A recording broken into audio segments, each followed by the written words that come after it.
यसको सस्पेन्सन त्यति राम्रो नरहेछ यार, स्टिफ छ हल्का। मेरो गाडीको त लचक लचक लचकिन्छ नि त, यसको चाहिँ लचकेको छैन त्यति। सो हेलो साथीहरू, सो यहाँ म चाहिँ मेरो साथीको गाडी चलाउन थालेको आज NS 125 यहाँ छ। यो चलाउँछु र यसपछि फेरि यो डोमिनार 400 पनि ट्राई गर्छु म। मेरो गाडी त ऊ त्यहाँ खडा छ, त्यो चाहिँ साथीलाई दिएछु मैले एकछिन चलाउनलाई। यो म चलाउँछु यसको पिकअपहरू हेरौँ। 125 हो के अरे, यससँग 400 पनि छ, लिएर आएन छ। अब यसलाई चलाएर हेरौँ कस्तो छ यसको पिकअपहरू, पावर, रोड प्रेजेन्स, कतिको स्मुथ छ, गाडी चलाउनु मजा आउँछ कि आउँदैन भनेर, कन्ट्रोलिङ कस्तो छ सब हेरौँ न। अब सब रिभ्यू दिन्छु म। So let's see how does this bike perform. हेरौँ साथीको गाडी कतिको चल्दो रहेछ।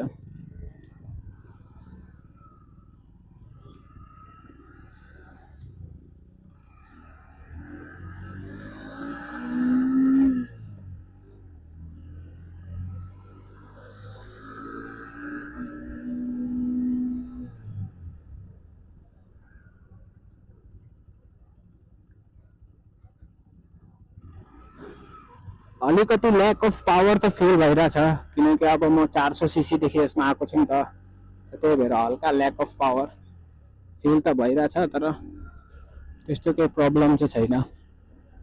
मजा नै आएर चाहिँ बाइक चलाउनु, हल्का स्पोर्टी लुक छ,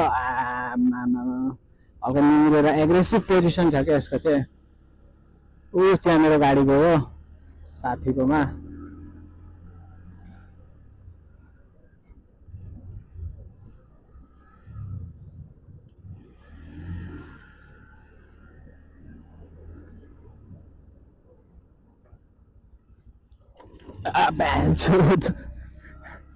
ब्रेक ही नहीं है तो आगे वाला यार।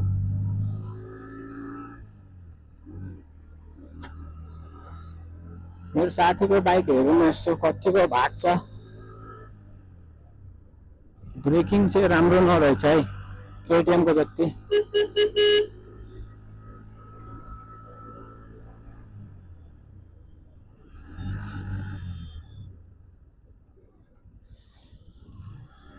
लुक चाहिँ राम्रो छ, एग्रेसिभ पोजिसन छ के अरे। हुन त हल्का निहुरेर चलाउन पर्छ, धेरै लामो राइड चाहिँ गर्न सक्दैन यसमा। र ब्रेकिङ हल्का राम्रो नरहेछ KTM को जति। KTM को जस्तो ब्रेकिङ हुन्छ त्यति नरहेछ खास।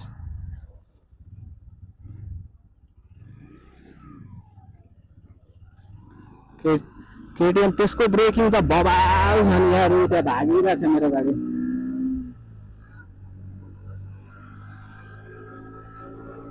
एक 125 भयो भने यतिको स्पिड दिनु भनेको त आम्बो दामी हो नि यार।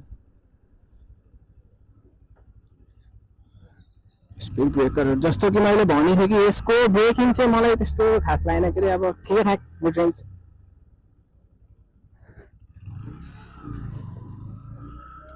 धेरै ल्याक अफ धेरै पावर पनि छैन, प्लस धेरै पावर पनि छैन मिड भनौँ, किनकि 125 सीसी को हो। यसको वेट मलाई एकदम फिल भएकै छैन क्या, एकदम हलुङ्गो लागिरहेछ कि मलाई आज। त्यो गाडी भन्दा पनि अझै हलुङ्गो र कम्फर्टेबल लागिरहेछ कि मलाई यसको सिटिङ पोजिसन चाहिँ। तर राइडिङ चाहिँ अब त्यो अब धेरै लामो राइड गर्न सक्दैन यसमा, जति कि म त्यसमा गर्न सक्छु।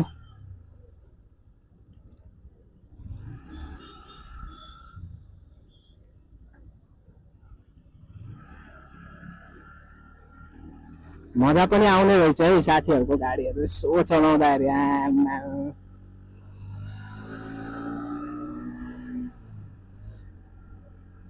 पुरा यसको ड्रैग रेसमा चाहिँ दामी छ, यति चाहिँ म भनिदिन्छु भाइ। ड्रैग रेसको लागि चाहिँ दामी छ यो, पिकअप एकदम क्विक छ। ड्रैग रेसको लागि चाहिँ मलाई दामी लाग्यो के अरे यो बाइक। अरू त त्यस्तो त केही लागेन। यसको पोजिसन जो सिटिङ पोजिसन छ नि हल्का मोडेर के एग्रेसिभ के, आफूलाई पनि एग्रेसिभ लाग्ने कि यार, पुरा दामी के, पुरा मजा आइरहेछ लुक। चलाउन त मजा आउने रहेछ है।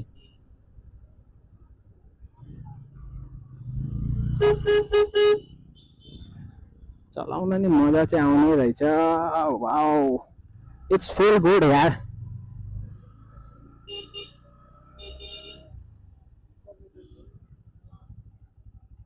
साथीले त्यहाँ रोक भनिसक्यो अरे किन अब हेरौँ न।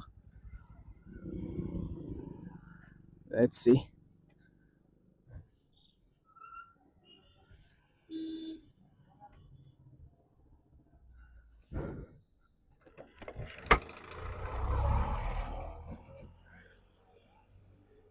इसको भन्नु पर्यो भने नि मलाई यसको जो राइडिङ पोजिसन लाइन एक नम्बर के यार। आमामामामा एग्रेसिभ प्लस पावर, पावरमा त कम्प्रोमाइज छैन भाइ। 125 सीसी भएर नि यतिको पावर दिनु भनेको चाहिँ आम्बो हेभी नै हो नि यार। साथीहरू यार दामी लाग्यो क्या मलाई यो गाडी पनि यार। NS 125, जबकि 125 हो, मेरो साथीसँग झन् 400 छ। सोच्नु झन् त्यसको पावर कति होला। आम्बो दामी लाग्यो नि यार मलाई।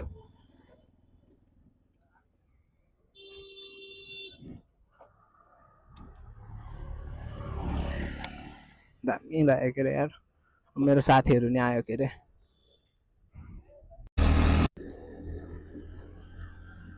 ओहो साथीहरू यार यो गाडी कुदाउन यति मजा आइरहेको नि मलाई त। यति स्मुथ र हलुङ्गो फिल भइरहेको नि यो बाइक। मजा आइरहेछ क्या पुरा। हेर्नु लिनहरू यस्तो टर्निङहरूमा लिन गर्न नि एकदम सजिलो छ क्या यार। कस्तो मजाले लिन पनि भइरहेको के। मलाई डर पनि लागिरहेन क्या, कन्फिडेन्स फिल भइरहेछ क्या। एउटा हुन्छ नि गाडीहरूमा आफूले चलायो भने हल्का कन्फिडेन्स फिल हुनु, त मलाई यो बाइकमा चाहिँ त्यस्तो कन्फिडेन्स फिल भइरहेछ क्या।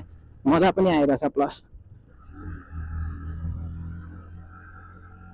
भिडियोलाई एन्डसम्म हेरिदिनुहोस् होला है साथीहरू। हजुरहरूसँग म अनुरोध गर्छु, किनकि म भिडियोको एन्डमा एउटा रिभ्यू पनि दिन्छु म यो बाइकको कस्तो छ भनेर। हामी जान थालेको चाहिँ त्यो जङ्गलभित्र हो के अरे। अब हामीहरू गइरहेको छु। So now it's adventure time. So साथीले यहाँ अब खै कुन चाहिँ जङ्गलभित्र लग्नु खोजिरहेको यहाँ हामीलाई। अब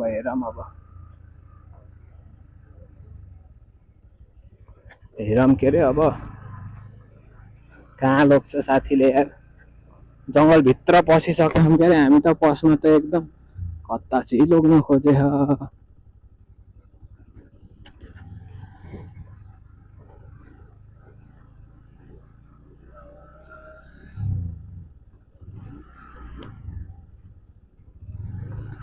यसको सस्पेन्सन त्यति राम्रो नरहेछ यार, स्टिफ छ हल्का।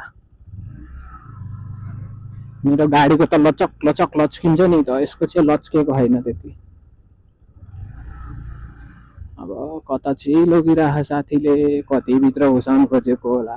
तर जे होस् एडभेन्चर पनि भइरहेछ के अरे साथीहरू यार। यही नै हो हजुरहरूलाई नि। ल यस्तो एडभेन्चर भिडियो हेर्न मनपर्छ भने चाहिँ मेरो च्यानललाई सब्सक्राइब गरिदिनुहोस् है साथीहरू है। हामी चाहिँ 3 जना राइडर भएर आएको हो के अरे। 3 जना राइडर होइन, 3टा बाइकमा हामी 4 जना छु। अझै 1 जना चाहिँ फेरि मेरो भाइ पनि आउन थालेछ अहिले। एकछिनमा आउँछ त्यो चाहिँ यता, यहीँ भित्रै आइपुग्छ अहिले। त्यसकोमा पनि सेम बाइक छ मेरै हो, सेम मोडल सेम कलर।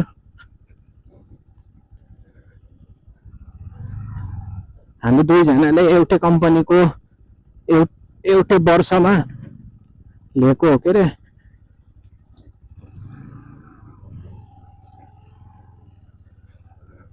पुरा एडभेन्चर पनि भइरहेछ, मजा पनि आइरहेछ यार।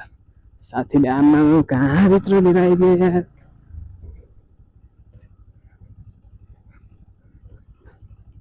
हामी एकदम भित्र आइसकेछु लास्टै।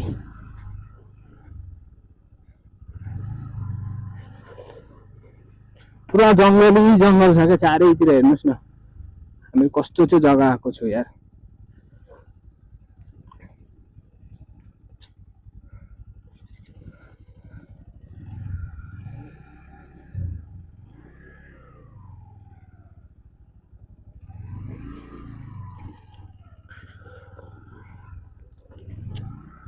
हल्का फुल्का एडभेन्चर पनि गर्नुपर्छ कहिले कसो। यस्तो बाइक भएपछि, एडभेन्चर गाडी भएपछि यस्तो ठाउँहरूमा चलाउन झन् मजा लाग्छ। ऊ त्यहाँ मेरो गाडी पनि हेर्नुहोस् न मजाले चल्दैछ क्या फेरि यार। दामी छ नि। ए यहाँ लिएर आएको साथीले, खै के छ र यहाँ हेरौँ त। ल पुरा खाली ठाउँ छ यहाँ त।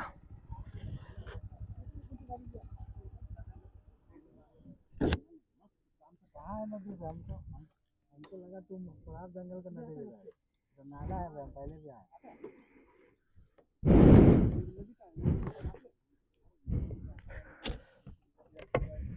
पुगिसकेको रे यहाँ स्पोट हो भन्छ अब खै हेरौँ के रहेछ यहाँ अरे तो गिर रहा है तो कैसे यहाँ ओ कुछ बना शिखर गुरुङ यो गाइस खाली गिलास अरुण ब्याक इसको फाड़ सुन लो यसैको गाडी चलाइरहेको थिएँ मैले अघि नै सब ओपनली दिख रहा है फोन वीडियो में हामीहरू पुगिसकेको छु है साथीहरू यहाँ आफ्नो स्पटमा हेर्नुहोस् यहाँ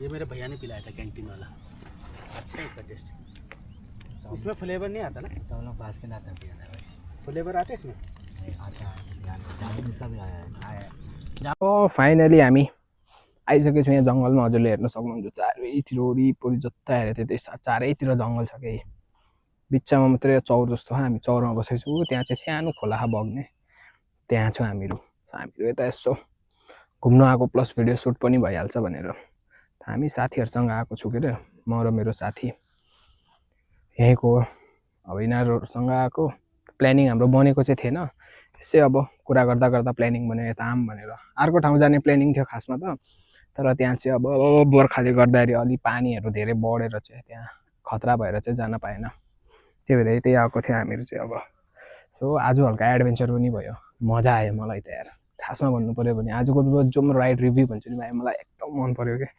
यस्तो दामी लाग्ने यार आज साथीहरूसँग घुम्नु भनेको छुट्टै मजा आउने रहेछ कि मलाई थाहा थिएन यार त्यति एकदम हामीहरू घुमिरहेको छु हाम्रो गाडीहरू हेर्नुहोस् त्यहाँ हो कस्तो दामी हेर्नुहोस् त्यहाँ हो तिनवटा गाडी छ क्या डोमिनार केटिएम यहाँ पल्सर तिनवटा बाइक छ क्या हामी तिनवटा गाडीमा आएको क्या साथीहरूसँग जङ्गल एरिया हेर्नुहोस् न उफ कस्तो दामी क्या ब्युटिफुल नेचर के भ्यूहरू हेर्नु कस्तो दामी छ सो साथीहरू हेर्नुहोस् यहाँ हामी जङ्गलमा पुगिसकेको छु आफ्नो फ्रेन्डहरू चाहिँ त्यहाँ बसेर आफ्नो प्राइभेट लाइफ इन्जोय गरिरहेको छ त त्यही भएर मैले भिडियोमा चाहिँ सुट नगरिदिएको इन्टरफेयर नगरेको र प्लस अघि मैले जुन गाडी चलाएको थिएँ म हजुरहरूलाई देखाइदिन्छु है हेर्नुहोस् यही हो मैले अहिले भर्खरै चलाएको गाडी NS 125 एकदम दामी छ के अरे मजा आयो के अरे मलाई चलाउनु भाइब्रेसन जिरो हो अब यसको वेटको कुरा गऱ्यो भने चाहिँ मैले यसको वेट मलाई एकदम लगभग भन्यो 150 जति लाग्यो होला कि एकदम कम के फिलै भएन कि मलाई वेट के यसको एकदम कम लाग्यो लाइट वेट मजाले पावर पनि मजाको छ स्मुथ ह्यान्डलिङ पावर पनि ठिकैठाक लाग्यो मलाई यसको अल ओभर पर्फर्मेन्सको कुरा गऱ्यो भने चाहिँ मलाई 1 नम्बर दामी लाग्यो के अरे यदि अब मैले फ्युचरमा कुनै चोइस गर्नु पर्यो भने फेरि किन्नु पर्यो भने चाहिँ म एकचोटि NS तिर जाने प्रयास गर्छु स्पोर्टी लुक छ प्लस एग्रेसिभ छ सिटिङ पोजिसन आफूलाई चलाउँदाखेरि यो जो मलाई लिन गर्दाखेरि जो कन्फिडेन्स मलाई आएको थियो नि मलाई मेरो गाडीमा आउँदैन सिधा कुरामा भन्छु मलाई मेरो गाडीमा लिन गर्दाखेरि ल्याक अफ कन्फिडेन्स हुन्छ तर यसमा मलाई लिन गर्न चाहिँ एकदम मजा आयो कि कन्फिडेन्स एकदम फिल हुने सो यही थियो यही बाइकको पर्फर्मेन्सको बारेमा मैले बताउँछु भने चाहिँ यही थियो कुराहरू सो हजुरलाई मेरो भिडियो मन पर्यो भने मेरो च्यानललाई सब्सक्राइब गरिदिनुहोस् र यस्तै रमाइलो भिडियोहरूलाई हेर्नलाई मेरो च्यानललाई सब्सक्राइब गरिदिनु होला साथीहरू र म फेरि पनि हजुरहरूको लागि एउटा दामी कन्टेन्ट लिएर आउँछु है।